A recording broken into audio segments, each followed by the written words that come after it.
நாட்டு மாளிகைப்பாறை கருப்பசாமி திருக்கோயிலுக்கு வருகை தந்திருக்கிற எல்லா பக்தர்களுக்கும் நம் கோவிலினுடைய அருள்நிறை காட்சிகளை உலகமெங்கும் பார்த்து கொண்டிருக்கிற அனைத்து பக்தர்களுடைய நல்ல உள்ளங்களுக்கும் உங்கள் எல்லாருடைய எண்ணங்களும் இந்த உலகத்தில் பூரணமாகி நீங்கள் என்றும் ஆனந்தமாக வாழ வேண்டும் என்று சொல்லி உங்களுக்காக பிரார்த்தனை செய்து கொள்கிறேன்.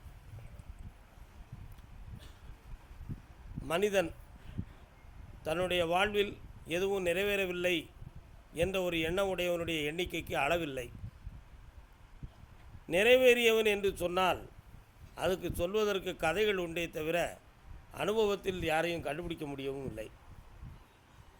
ஏனென்றால் மனிதன் இந்த பிறவியில் பரிபூரணமாகி தன் வாழ்வை முடித்து கொண்டான் என்று சொன்னால் அவர்கள் ஞானிகளாக இருக்க முடியும், மகான்களாக இருக்க முடியும். அவர்கள்தான் எல்லாம் போதும் என்றும் எதுவும் வேண்டாம் என்றும் முடித்து கொண்டவர்களாக நம்முடைய கருத்துக்களில் இதுவரை லட்சியவாதிகளாக இருக்கிறார்கள். சராசரி மனிதன் அப்படி ஒரு நிலையை அவ்வளோ சீக்கிரமாக அடையக்கூடியவனாக இல்லை என்பதுதான் உண்மை. இன்றைய தேவை நிறைவேறிவிட்டால் நாளைய தேவைக்கு என்ன செய்வது என்பதை நாடி நாடி செல்பவன் தான் மனிதன். நாளைய உலகத்தை கணக்கிட்டு கொண்டு கனவு கொண்டு இன்றைய பொழுதை கழித்தும் பிரயோஜனமில்லாமல் வேதனைப்பட்டவனும் மனிதன். ஓடி ஓடி உழைத்தாலும் தன்னுடைய எண்ணங்களுக்கு ஒரு பரிபூரணமான பதில் கிடைக்காமலும் நிலைப்பாடு கிடைக்காமலும் வேதனை அடைந்து கொண்டிருக்கிறான்.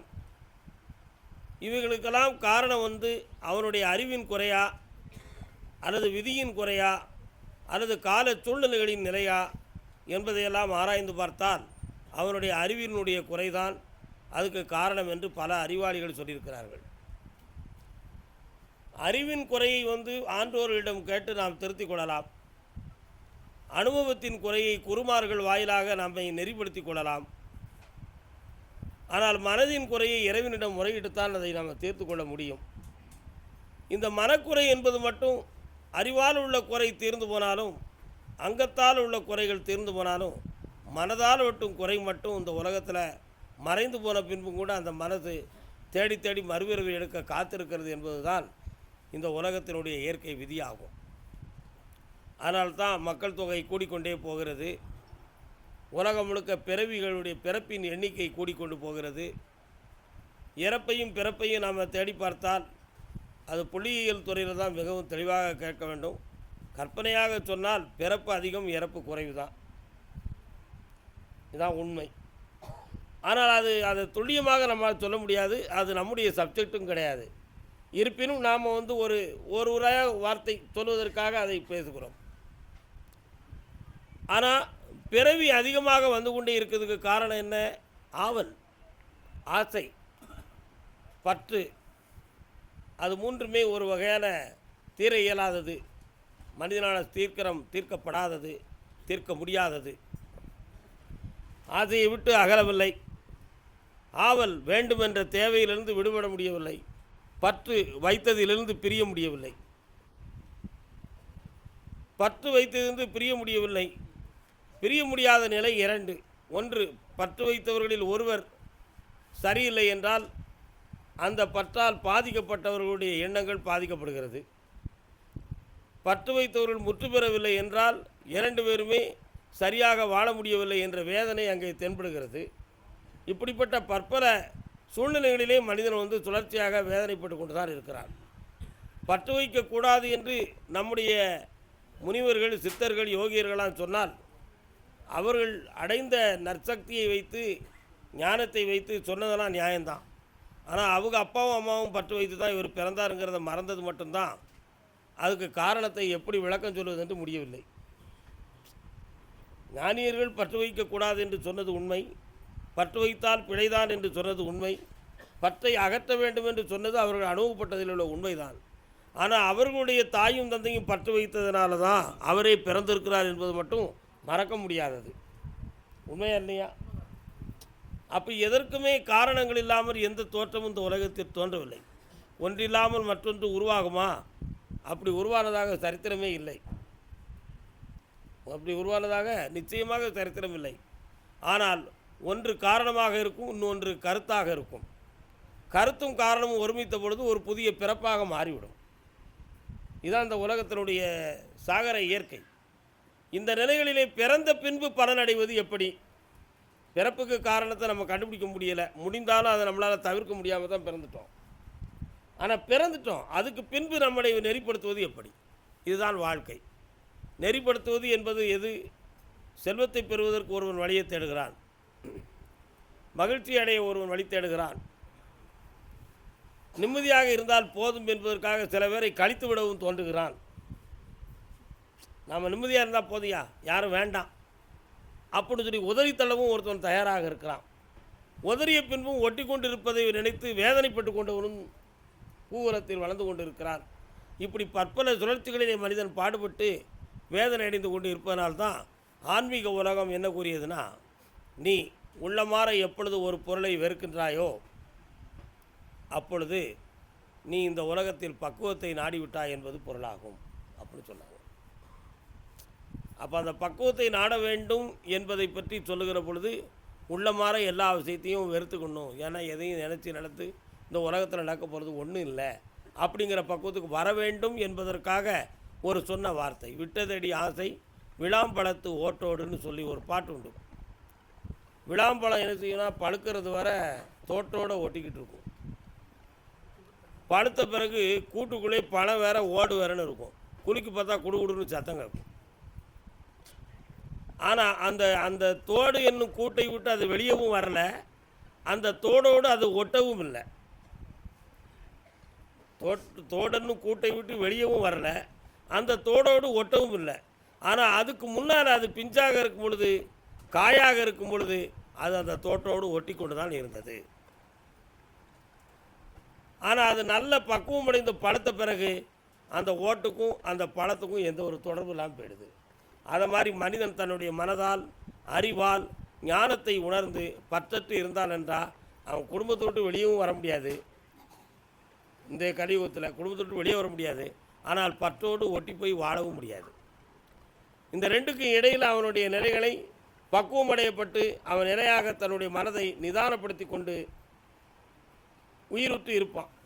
ஆனால் அதில் சில பேர்கள் மனதில் பாதிக்கப்படுறான். எப்படி பாதிக்கப்படுவான் அப்படின்னா, ஓயாம வார்த்தைகளால், ஒவ்வொரு சின்ன சின்ன நடைமுறையால் மனக்குழப்பங்கள் தோன்றிக்கிட்டே இருக்கும். அப்படி தோன்றுகிற பொழுதெல்லாம் எரிச்சல் வரும். சில பேர்களுக்கு எரிச்சல் வந்தால் அவன் பக்குவப்படாதவன்னு அர்த்தம். அந்த இடத்துல தான் அவனுடைய பக்குவம் தேவைப்படுது. அந்த நேரத்தில் அவன் என்ன செஞ்சிச்சா, அது என்ன சிந்திக்கலாம்? இறைவனுக்கு ஒருவர் பேசும் பொழுது அந்த எரிச்சல் வருகிற பொழுதே அவன் பக்குவப்படாதவன் அப்படின்னு ஒரு முடிவுக்கு வரும். ஆனால் அந்த எரிச்சல் வருகிற பொழுது உணர வேண்டிய விஷயம் என்ன? இந்த பிறவியில் இவங்க மூலமாக நாம் இப்படி 2 வார்த்தைகளை கேட்கணும்னு கடவுள் நமக்கு தலைநடி இருக்கான். நாம் ரொம்ப பக்குவப்பட்டதாக நம்ம நினச்சிக்கிட்டு இருக்கிறோமே. நீ பக்குவப்பட்டவங்களுக்கு சொல்லுதியடா, இந்த வார்த்தைகளை உனக்கு உன் காதில் விட வைக்க, நீ எப்படி நிதானமாக இருக்கன்னு பார்த்துருவோம் அப்படின்னு நமக்கு பாடம் புகட்டு தான். நீ ரொம்ப எதையும் தாங்குவோம்னு சொல்லுதிய, தாங்க முடியாத ஒரு துயரத்தை உனக்கு தாரேன், அப்பொழுது உன் மனம் நீ தாங்குவேன் தாங்குவேன் என்று சொன்ன வார்த்தைக்கு ஒரு சவாலாக இருக்குமே, நீ எப்படி தாங்குறேன்னு உன்னை நான் பார்க்குறேன்.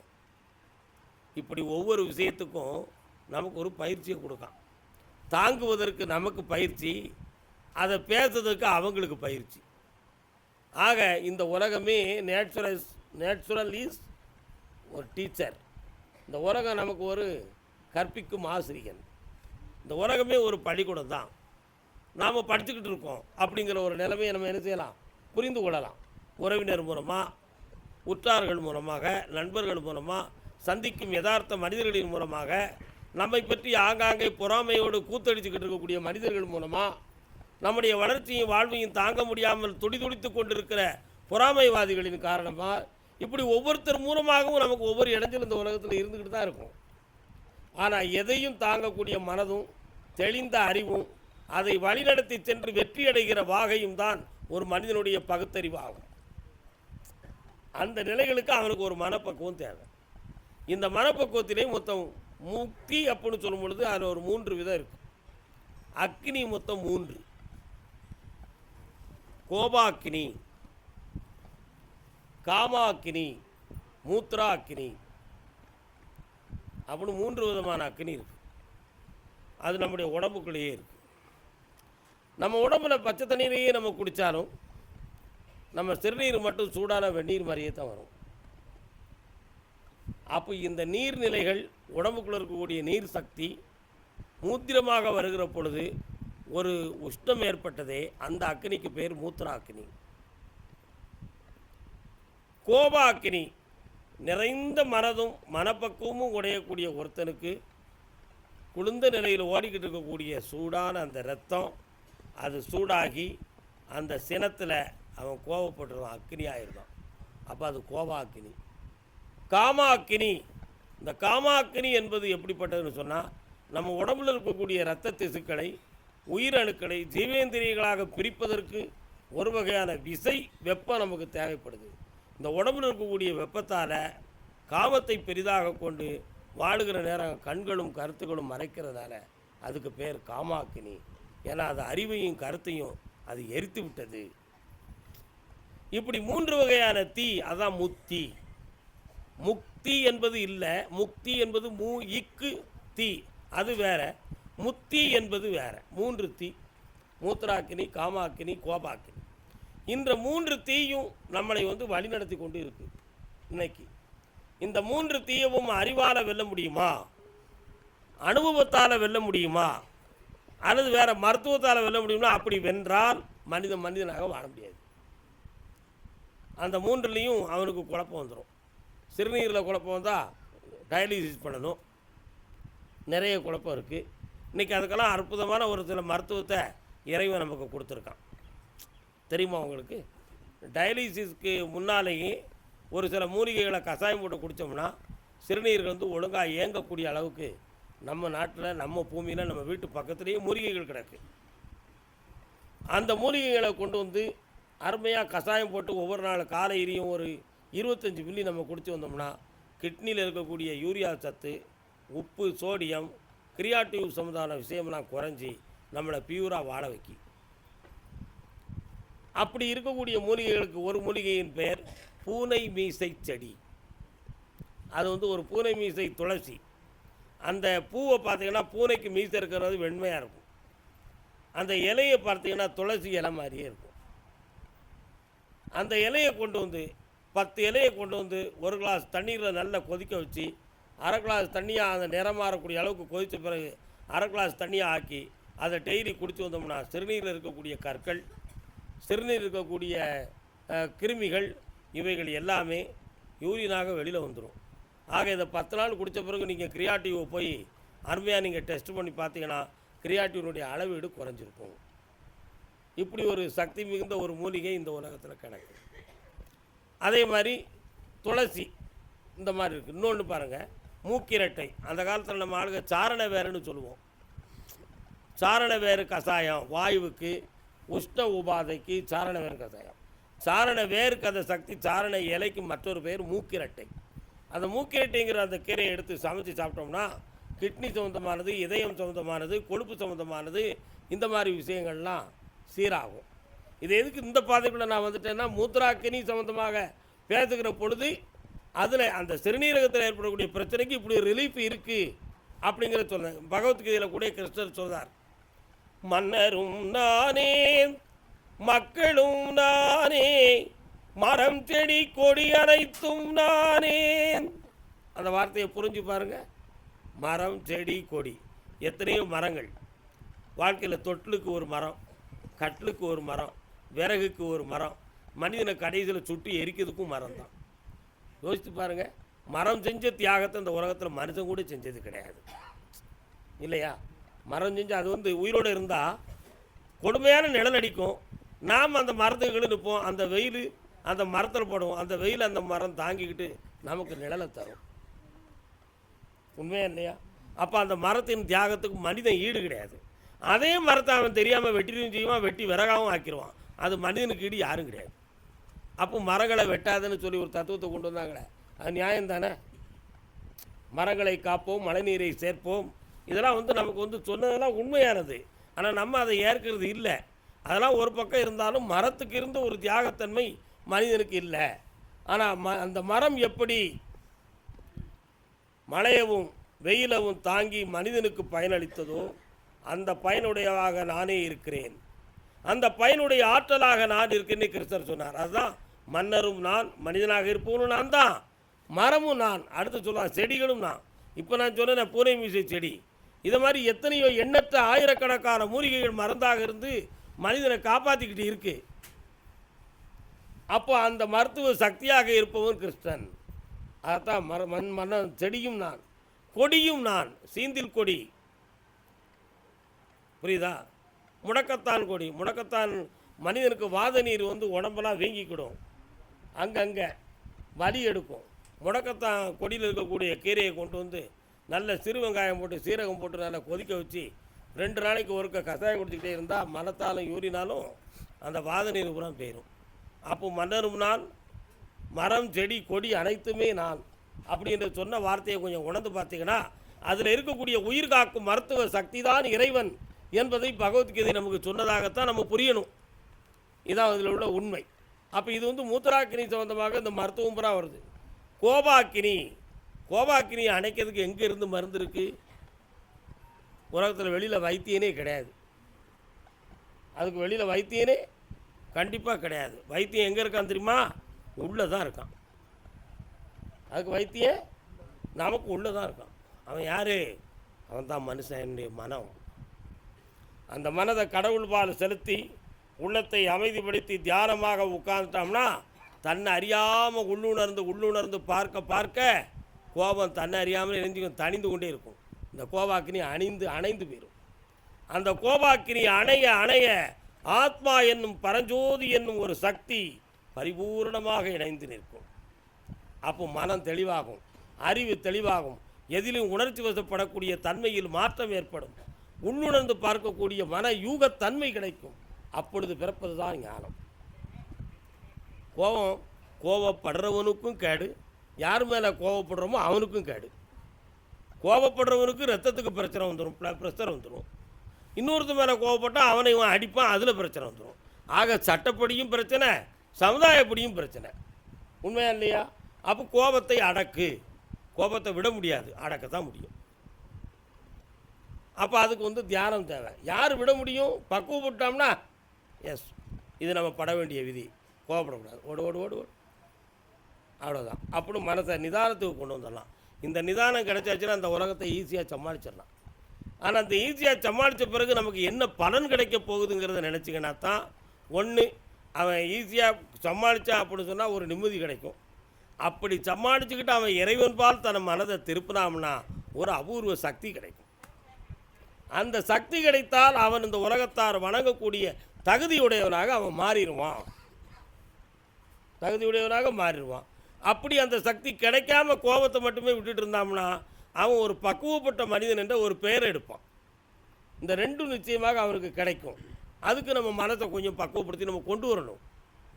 உணர்ச்சி வசப்படுறது, யார்கிட்ட பேசுகிறோம், என்ன பேசுகிறோம், இந்த பேசுகிற வார்த்தையால் அவங்களுடைய உள்ள என்ன செய்யும் அப்படிங்கிற ஒரு தரத்தை உணர்ந்து வார்த்தை நடைமுறை எல்லாத்தையும் பக்குவப்படுத்தணும்னா கோபம் நம்மளை விட்டு வெளியேறிடும். நம்ம ரொம்ப உயர்ந்தவங்களாக மாறிடுவோம். ஆசை கோபம் களவு கொள்பவன் பேச தெரிந்த மிருகம், அன்பு நன்றி கருணை உள்ளம் மனித வடிவில் தெய்வம். பாருங்க, ஆசை கோபம் களவு கொள்பவன் பேச தெரிந்த மிருகம். அப்போ மிருகத்துக்கு பேச தெரியாதுன்னு கண்ணதாசன் சொல்கிறாரு. அது இனத்துக்குள்ளே மட்டும்தான் பேச தெரியும். உண்மையா இல்லையா? அது இனத்துக்குள்ளே மட்டும்தான் பேச தெரியும். ஆனால் உலகம் முழுக்க அதுக்கு பேச முடியும்னா இப்போ இங்கே இருக்கக்கூடிய சிங்கம் இன்னொரு சிங்கத்திட்ட பேசுகிறான். அதை மாதிரி மனிதன் இப்படி வார்த்தையை துல்லியமாக பேசுகிறோம் நம்ம. அது நமக்கு அது பேசுகிறது புரியலை. அதுக்கு அது ரொம்ப நம்ம கிரிட்டிசைஸ் பண்ண முடியாது, அந்த சப்ஜெக்ட் வேண்டாம். ஆசை கோபம் களவு கொள்பவன் பேச தெரிந்த மிருகம். அப்போ மனித வடிவில் தெய்வம் யார்? அன்பு நன்றி கருணை உள்ளவன் மனித வடிவில் தெய்வம்.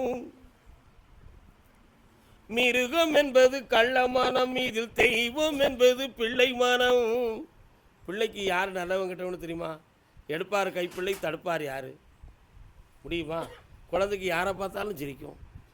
தனக்கு முடியலனா மட்டும்தான் ஆளும். மனதால் ஏற்றுக்கொள்ள முடியாததை பார்த்து ஆளும்.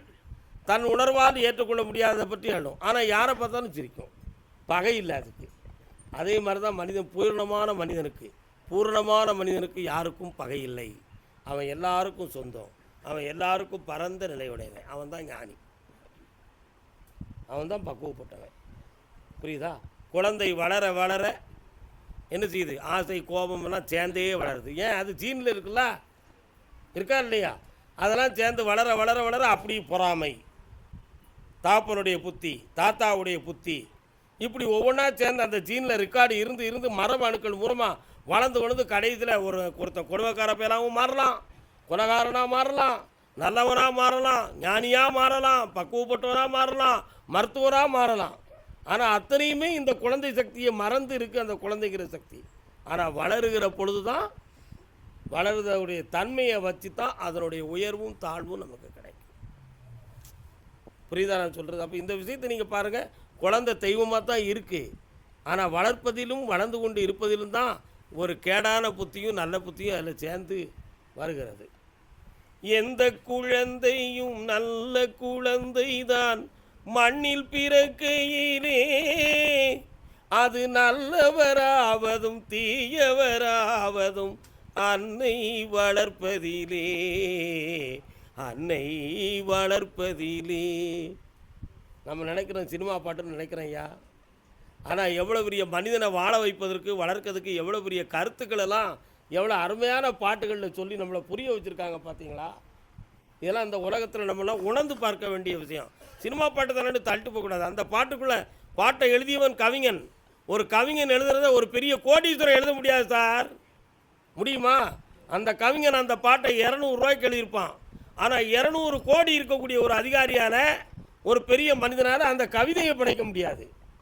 அவன்தான் கவிஞனுக்கும் சராசரி மனிதனுக்குள்ள ஒரு பெரிய வேறுபாடு. ஒரு அரசனுடைய மகன் அரசனாகிடுவான், ஆனால் ஒரு புலவனுடைய மகன் புலவனாகுவானான்னு கேட்டால் நடக்காது. புரியுதா? ஏன்? புலமை புத்திக்கும் மதிக்கும் சக்திக்கும் உகந்தது. அரசு எப்படி? மரபுக்கு உகந்தது. அதனால தான் அந்த புலமைக்கு அவையக்கூடிய சக்தி இருக்குது. அது மாதிரி குழந்தைகள் இப்படி ஒரு ஒவ்வொன்று. இப்போ மனசு, இந்த மனதை பக்குவப்படுத்தியாச்சுன்னா நமக்கு கோபம் இல்லை, ஆசை இல்லை, களவு இல்லை. களவு எங்கேருந்து வருது? எங்கேருந்து வருது? என் தேவை, எனக்கு உழைக்க முடியலை, இயலாமை, நான் உழைக்க முடியலை, யார் மூலம் எவனையாவது தட்டி பறிக்கணும், அங்கே தான் வருது களவு. அதே மாதிரி கோபம் எங்கேருந்து வருது? நமக்கு உரிமை வருது. இந்த உரிமையில் நமக்கு வாழ முடியலை அப்படின்னு பொது நோக்கில் போகும்பொழுது ஒரு கூட்டத்தை தான், ஒரு ரவுடிசத்தை உருவாக்குதான். கடைசியில் அதில் கோபம், அதில் கொள்ளை, அதில் சட்டப்படி உள்ள தண்டனையை பெறக்கூடிய அளவுக்கு குற்றவாளியாக மாறி போயிருந்தான். புரியுதா? இவங்க அத்தனை பேரும் இந்த உலகத்தில் மாற்றக்கூடிய ஒரே ஒரு சக்தி ஆன்மீக ஞானம்ங்கிற ஒரு சக்தி தான், வேற எந்த சக்தியுமே கிடையாது. அதுதான் பெரிய உண்மை. அதனால் அந்த சக்தியை நாம் வளப்படுத்துவதற்கு தேவையானது நமது உயர்தரமான மனம். இந்த மனதை தவிர ஒன்றுமே இல்லை. காமாக்கினி உடலில் இரத்தத்தாலும் உணர்ச்சியாலும் விந்துக்களாலும் நாதங்களாலும் பரிபூர்ணமாக பிரிக்க முடியாத ஒன்று. ஆனால் 70 வயசுக்கு மேலே தானாக பிரிஞ்சு போயிடும். காமாக்கினி என்ன செய்யும்? 70 வயசுக்கு மேலே தானாக பிரிஞ்சு போயிடும். 60 வயசுக்கு மேலே பிரிஞ்சவனும் இருக்கான். ஆனால் மனக்காமம் இருக்கும், உடல் காமம் இருக்காது. மனக்காமம்னா என்னது? பார்த்த உடனே ஆசை, மனசில் அந்த எண்ணம் இருக்கும். ஆனால் உடம்பு செயல்படுமா? முடியாது. பிடிச்சி வச்ச பிண்ட மாதிரி இருக்கணும். அந்த காலத்தில் அப்படி வாழ்ந்தேன், இப்படி வாழ்ந்தோம்னு கதை சொல்லிக்கிட்டு அலைய வேண்டியதான், கற்பனை பண்ணிக்கிட்டு அலைய வேண்டியதான். என்ன போடா போ அப்படி எடுத்து வரும் வளவளவுன்னு அந்த மனசுக்குள்ளே தோண்டி என்னத்தையாவது விடாமல் கேட்டு போய் பேசிக்கிட்டே கிடப்பான். அதுப்புறம் என்னது? தன்னுடைய இப்போ முடியலையே, இப்போ இயலலையேங்கிற ஏக்கம் போய் உள்ளிருக்கு. புரியுதா? அந்த ஏக்கத்தில் என்னத்தையாவது உளறிக்கிட்டு வளவளன்னு பேசிக்கிட்டே இருப்பான். மனக்காமம் இருக்கும், உடல் காமம் இருக்காது. புரியுதா? உடல் காமம் எங்கிருந்து வருகிறது? ரத்தத்தில் இருக்க உயிர் அணுக்களில், ஜீவேந்திரியம் என்னுடைய விந்து அணுக்களில், அவைகளில் தான் அந்த உடல் காமம் இருக்குது. அது இல்லைன்னு சொன்னால் உலகத்தில் காமம் இல்லை. புரியுதா? வாழ்க்கை எல்லாம் தீர்ந்ததே, வடிவம் மட்டும் வாழ்வதேன், இளமை மீண்டும் வருமா, சுகம் தருமா, முதுமையே சுகமா, கால வகுத்த கணக்கினை இங்கே யார் மாற்றுவார்? யோசித்து பாருங்க. வாழ்க்கை தீர்ந்ததுன்னு எதை வச்சு சொன்னார்? ஜீவேந்திரியங்களும் காமமும் இருந்துச்சு உடம்புல, அதெல்லாம் போயிடுது. இனி எங்கே போய் சந்தோஷமாக வாழப்போகிறோம்? ஒன்றும் இல்லாத வாழ்க்கையெல்லாம் தீர்ந்தது. அப்போ இப்போ என்ன இருக்குது? அதை சுமந்துக்கிட்டு இருந்த இந்த உடலுங்கிற வடிவம் மட்டும்தான் இருக்குது. அதான் வாழ்க்கை எல்லாம் தீர்ந்ததே, வடிவம் மட்டும் வாழ்வதேன். அது ஏன் வாழ்ந்துக்கிட்டு இருக்கு? இளமை மீண்டும் வருமா? இன்னொரு தரம் எப்படியாவது கொஞ்சம் சக்தி கிடைச்சிடாத? எத்தனை வைத்தியம் இருக்கான், ஒரு மருந்து மாயத்தை சாப்பிட்டு கொஞ்சம் ஏங்கிக்கிடலாமே. இளமை மீண்டும் வருமா? அது ஒரு சுகம் தருமா? இல்லை இந்த முதுமையே சுகமா? இதுதான் நம்ம நிலைமையா? காலம் வகுத்த கணக்கினை அங்கே யார் காணுவார்? நம்ம நினைச்ச சினிமா பாட்டுன்னு புரியுதா? இந்த பாட்டுக்குள்ளே எப்பேற்பட்ட தத்துவத்தை இந்த கவிஞன் வச்சுருக்கான் பாருங்கள். ஒரு காலத்தில் நம்முடைய சினிமாவில் எழுதிய கவிஞர்களெல்லாம் ஆண்டவனினுடைய அன்பு மிகுந்த படைப்பாளிகள். அவருடைய ஒவ்வொரு பாடல்களும் பாட்டு இல்லை, நம்மளை வாழ வைக்கிறதுக்கு எழுதிய பாடங்கள். அதனால் கருப்பசாமி கோயிலில் எப்போ பார்த்தாலும் சினிமா பாட்டை பாடுதாரு, சினிமா பாட்டை பாடுதாரு. இந்த பாட்டுக்கு நான் சொன்னோம்ல விளக்கம், நான் புரிஞ்சதுனால பாடுறேன். நீங்களும் ஒவ்வொரு பாட்டையும் புரிங்க. எத்தனையோ கருத்துக்கள் குவிந்து கிடக்கு இந்த உலகத்தில். அள்ள அளவில்லாத கருத்துக்களும் ஞானங்களும் இந்த வானளாவிய உலகத்திலே செருகி பெருகி கிடக்கு. அவைகள்லாம் நம்மளை எப்பண்டா கூப்பிடுவாம்னு ஆணு காத்து இருக்கு. உன் மனக்கதவை நீ திறக்கவே இல்லை. உன் மனக்கதவை நீ திறக்கலை. நீ எங்கே போய்கிட்டு இருக்க? பணம் பணம் பணம். உன் வாழ்க்கை பணம். ஏன்? அது தேவை. அது இல்லைன்னா வாழ முடியாது. அதுக்காக அதை போகிறத நான் தப்புன்னு சொல்ல மாட்டேன். பணத்தை தேடும் பொழுது கொஞ்சம் நல்ல குணத்தையும் தேடுப்பா. குணத்தை தேடும் பொழுது நல்ல மனத்தையும் தேடு. மனதை தேடும் பொழுது ஆண்டவனாகிய சக்தியவும் தேடு. புரியுதா? இந்த மாதிரி ஒரு நிலைகளை நம்ம உருவாக்கிக்கிட்டோம்னா உலகத்தில் எப்படியோ வாடுவோம். இதையெல்லாம் நான் முக்திக்கு போகக்கூடியதுக்கு முதல் பாதையாக சொல்லியிருக்கேன்.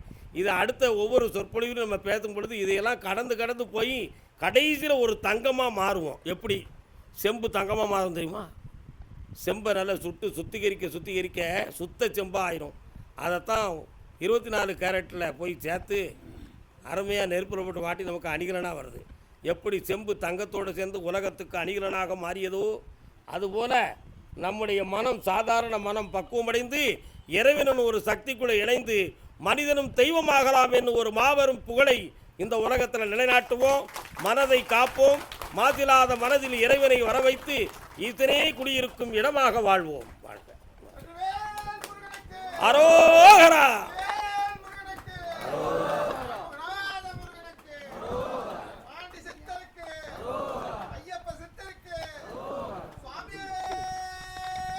சரணமையா.